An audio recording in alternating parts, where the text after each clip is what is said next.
एक जाट दंपति अपने खेतों में ही घर बनाकर रहता। जाट सदा अफीम का नशा किए पड़ा रहता। जाटनी थोड़ी समझदार थी, इसलिए उसने खाने सोने का प्रबंध खेतों में ही करवा लिया। बेचारी ने सोचा, घर वाला तो नशे में पड़ा रहता है, मैं कब तक खेत और घर के चक्कर लगाती रहूंगी। डोर डगर का चारा पानी अकेले देखना पड़ता था, इसलिए जो भी दो चार डोर डगर थी और कपड़े बर्तन बासन लेकर खेतों में ही बस गई। जाट से तो कोई उम्मीद थी नहीं। जाटनी को एक बेटा भी था, उसके बाद उसकी कोख ना खुली। लड़का भी भोला भाला, पर उसका मन बादलों के पवित्र पानी की तरह निर्मल था। झूठ बोलना भी चाहे तो उसके मुंह से न निकलता। माँ बाप आठों पहर चिंता करते कि विरासत का रखवाला एक ही जन्मा, पर वह भी नादान। इस चालाक दुनिया में उसका गुजर बसर कैसे होगा। माँ बाप का जीवन तो सुधरा ना था, तब भी लड़के का जीवन बिगड़ जाने की चिंता करते रहते। चिंता चिंता में अफीम की मात्रा बढ़ती गई और कमाई घटती गई। घर शुरू से ही कमजोर था, पर बाद में घर एकदम रसातल में चला गया। कई दिनों तक लड़के की चिंता करते करते माँ बाप ने बेटे की भलाई का एक पुख्ता उपाय भी सोच लिया। राम जाने कैसे उसके मन में यह बात घर कर गई, अगर वे मर गए तो लड़का भी कुंवारा ही ना मर जाए, पुरखों का नाम ही उठ जाएगा। जीवित रहते ब्याह कर दे तो मरने पर मुक्ति तो मिल जाएगी। इसलिए खुद का जन्म सुधारने की खातिर लड़के की 8 साल की उम्र में ही शादी करवा दी। आंखों के अंधे को दिमाग से दिवालिया मिल ही जाता है, पर संयोग का खेल निराला होता है। विवाह के 2 महीने बाद जाट और 3 महीने बाद जाटनी स्वर्ग को सिधार गई। रोने से ज्यादा बेटे का दूसरा जोड़ ना था। खुले छिपे अंदर बाहर सदा रोता रहता। गांव के बुजुर्गों ने समझाया कि कोरे मारे रोने से काम न चलता। माँ बाप खेत खलिहान में छिपे फिरेंगे, मृत्यु भोज किए बिना उनकी गति न होगी।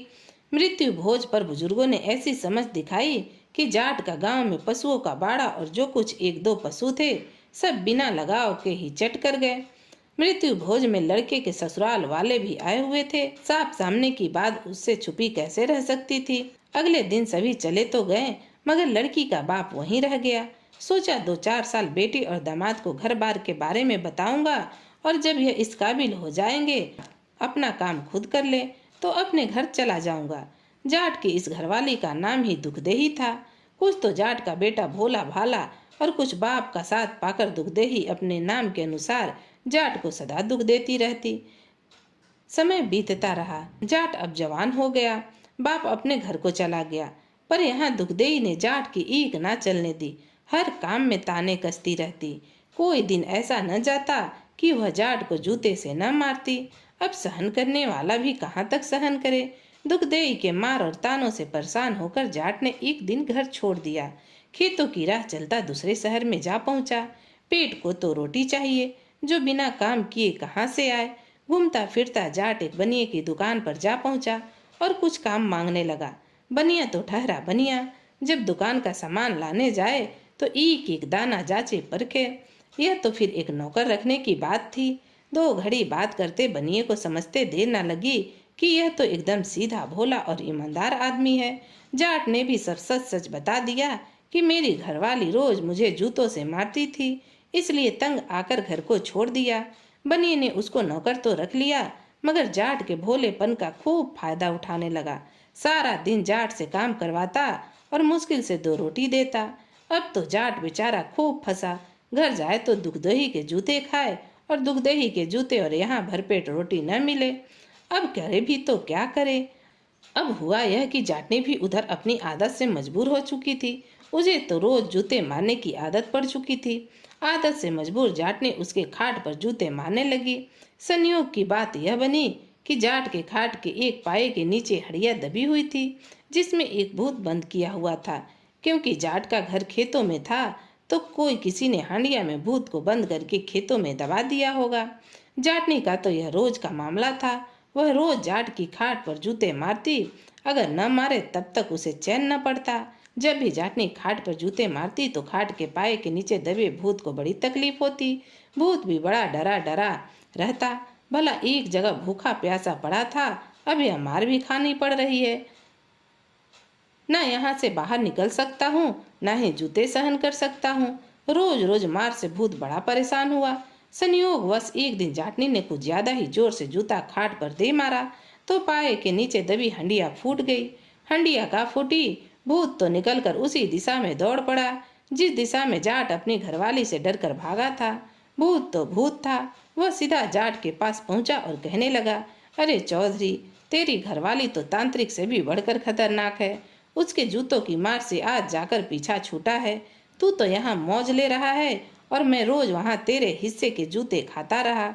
जाट आह भरकर बोला, मेरी तुम क्या ही पूछोगे, मैं यहाँ दिन भर काम करता हूँ तब 2 रोटी नसीब होती है। यह लाला बड़ा निर्दयी आदमी है। अब तो मैं कहीं का न रहा, घर जाऊं तो जूते तैयार और यहाँ भूखा पेट। मैं तो कुएं से निकलकर झोरे में ही गिर गया। भूत को अब जाट पर दया आ गई, कहने लगा, चौधरी तू मेरी एक बात मान ले, हम दोनों का भला हो जाए। जाट कहने लगा, जल्दी बता, मुझे क्या करना होगा। भूत बोला, मैं इस बनिए के बेटे के शरीर में घुस जाता हूँ और जब लड़का उठपटांग हरकतें करेगा तो लाला जरूर ओझा तांत्रिक को बुलाएगा, मगर जब तक तुम मेरे साथ है मेरा कुछ भी नहीं बिगाड़ सकता। जब लाला थक हार जाए तो तू यह कह देना, लाला जी इस भूत को मैं निकाल सकता हूँ।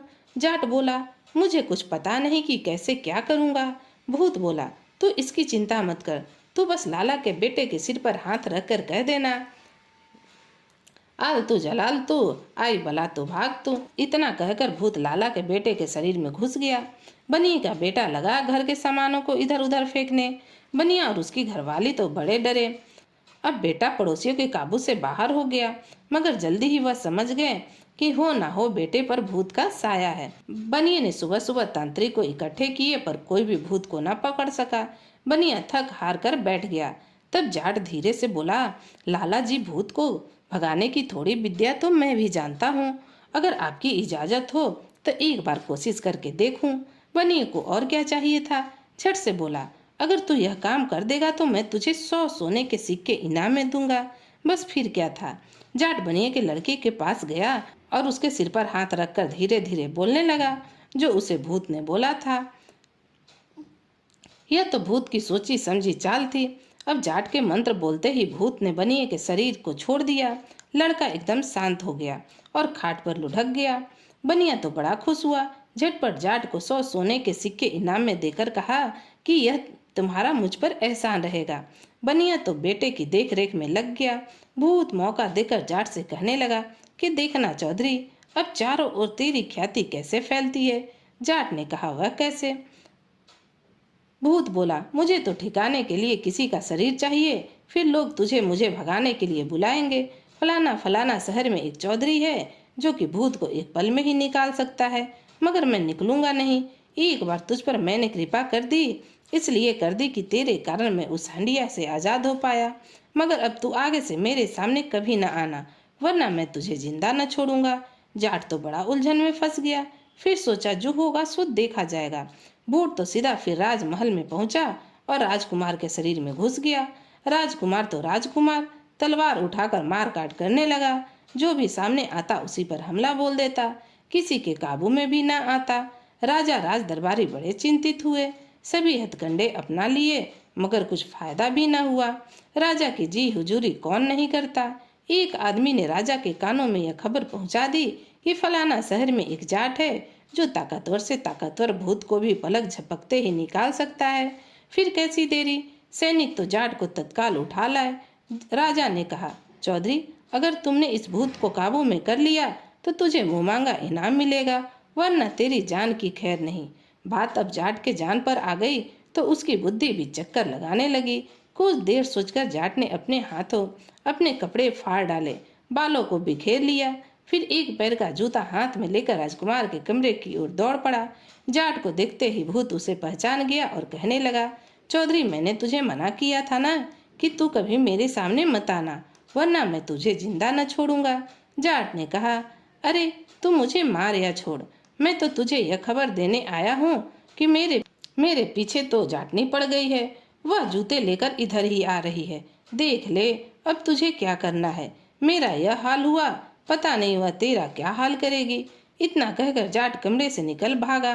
भूत तो दुग्धेही का नाम सुनकर बड़ा घबराया।